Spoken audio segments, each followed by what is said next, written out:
So hey, this is Russell, and navigating the complex world of relationships can be challenging, as you might know, and especially when it comes to understanding and dealing with personality traits that might affect our interactions. So today we're delving into the realms of covert and overt narcissism, two sides of the same coin that have a significant impact on relationships. Let's explore the key differences and the alarming signs to watch out for. So let's start off with the most famous version of narcissism, which are the overt narcissists, so the open narcissists. Yeah, overt is another word for open. So overt narcissists fit the classic definition of narcissism. They're outwardly self-confident, seeking attention and admiration from those around them. And their grandiosity is on full display, often accompanied by a blatant disregard for others' feelings or needs. And here are some of the key characteristics of overt narcissism. So the first one is the grandiosity. Overt narcissists have an inflated sense of their own importance and a deep need for excessive attention and admiration. So the second one, a classical one, which is the lack of empathy. They're often unable to recognize or consider the feelings and needs of others, showing very little compassion or empathy, or only showing this when it's necessary or socially imposed. Then entitlement. They believe they deserve special treatments and expect others to comply with their demands and expectations without question. So then arrogance. Overt narcissists display arrogant behaviors and attitudes, often talking down to others and acting if they are superior. Then exploitation. They frequently take advantage of others to achieve their own goals, showing a willingness to exploit relationships and manipulate people for their own good. Then attention seeking. They actively seek out attention and admiration, often going to great lengths to be the center of attention in social situations. Then the next one is the need for control. Overt narcissists have a strong need to control situations and people around them, often becoming angry or even frustrated when things don't go their way. Then we have aggression. So they can be very quick to anger and display aggressive behavior, especially when their sense of superiority is challenged or they don't get what they want. Then the other one is charismatic and charming. So they often have an extremely charismatic and charming exterior, which can initially attract people to them. So usually people like them and trust them, right?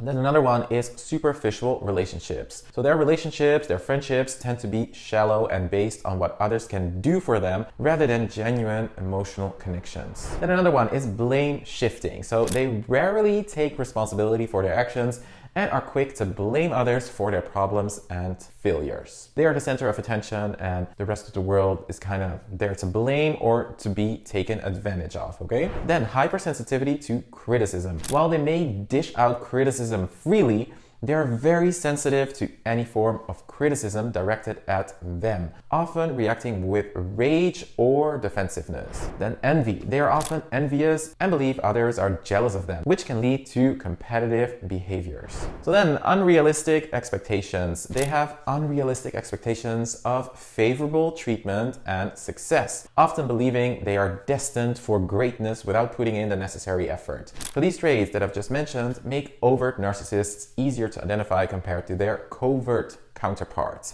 as their behaviors are more blatant and pronounced and also more visible. So now let's move on to the covert narcissists. So these are the hidden, usually more dangerous manipulators.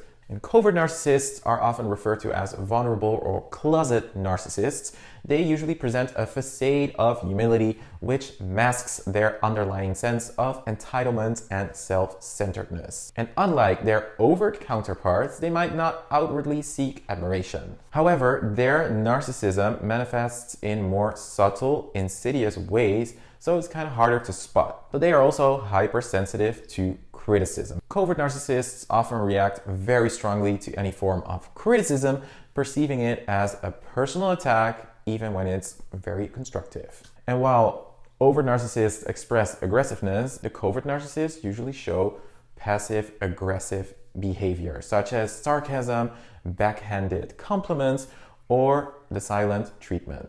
Then usually they have a victim mentality. So they tend to see themselves as victims and may frequently feel that they are misunderstood or unfairly treated by others. And they may exhibit a sense of quiet superiority, but in a much more subtle way than the overt narcissists. And they often feel that they are special or unique compared to others without overtly expressing it. So they're kind of like the silent counterparts, right? And also shyness or introversion. So unlike overt narcissists, covert narcissists can appear shy or even introverted. They may avoid social interactions where they can be the center of attention. So envy and resentment. So covert narcissists often harbor feelings of envy towards others and may resent their successes, feeling that they deserve the same or even better. And of course, the lack of empathy, the key characteristic of a narcissist. They struggle to empathize with others' feelings and may seem indifferent to others' needs and emotions. And then the grandiose fantasies. They may indulge in fantasies of unlimited success, power, brilliance, beauty, or ideal love. But covert narcissists keep these fantasies private rather than expressing them openly. And covert narcissists often use manipulation to get what they want, employing tactics like guilt tripping, gaslighting, or playing the victim. And lastly, covert narcissists have a low self-esteem, usually. And despite their outward demeanor, they often have fragile self-esteem and are constantly seeking validation and admiration from others. I call them the validation junkies. Okay, they need their validation cup filled by others all the time. And these characteristics can make covert narcissism more difficult to identify compared to overt narcissism, as their behaviors are often more subtle and less direct. And while both types of narcissists share a core lack of empathy and a deep need for validation,